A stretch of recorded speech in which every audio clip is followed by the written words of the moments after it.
many congratulations on becoming captain of Scotland for the Rugby World Cup 2019. I guess from our point of view, what did it feel like when Gregor not only phoned you and told you were going to Japan, but were going as captain? Yeah, I was obviously very, very pleased when he asked me to be captain. It was just a very proud day and privileged to be given the role, and it's a role I've done a bit for Scotland over the last year or so, and sort of getting more and more accustomed with it. And I was happy obviously to get selected to go, and then to be named captain was really good. Sure, and if we go back to 2015, you were chosen in the squad to go to England for the Rugby World Cup then. You were at the send-off dinner, talked about it before, something didn't feel right, you didn't end up going to the World Cup. How did that make you feel back then?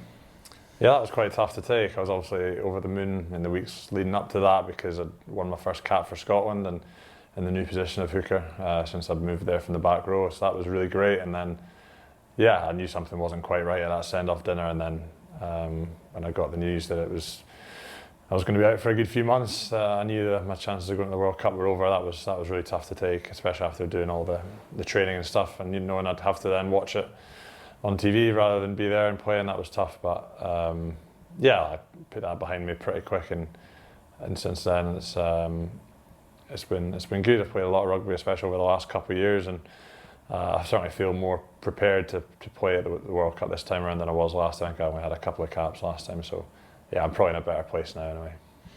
If we go back even further, when you were a back rower in age grade, you captained every side you played for at age grade. What was some of the best advice you remember getting back then as a young player and being a leader? I guess I've learned a lot over the years. When you get asked to captain when you're younger, it's the coaches do more back then. They do more of the talking, and you generally just have to try and play and lead by example. As you play in more senior rugby, there's more asked of you in terms of on-field leadership and making decisions and the sort of the speaking aspect side of it as well. So I've had to learn that over the last few seasons, and but it all comes down to working hard for me and trying to play well. And I look at some of the great captains I've been in teams with, and they've always just been the best players and tried to play, and they've played as well as they can. So that's a real sort of strive for me, is just to make sure I'm performing well for the team, and that's the most important thing. And if I can work hard and try and bring others with me, then that's leadership to me.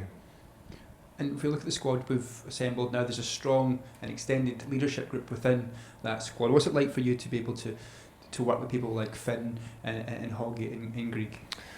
Yeah, it certainly makes the task of captaining a lot more relaxing knowing I've got them with me. Greg and John, to start with, those two have helped me so much over the last couple of weeks, and they're such a vital part of the leadership group, and we all offer different strengths, and they've got some really useful strengths that I enjoy tapping into. They're so experienced and they speak so well. And then you've also got the other two you touched on, Hoggy and Finn. Both lead by example by the way they play. They always seem to be the best players for Scotland when they play. So it's good having them there. And I know that sort of tactic side of it's all taken care of, especially with Greg and Finn. John speaks so well about defence. Hoggy is just an energizer.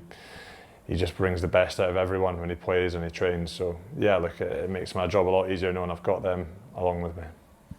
And just finally, when Gregor called you or told you the news, who was the first person that you called straight after that to let them know?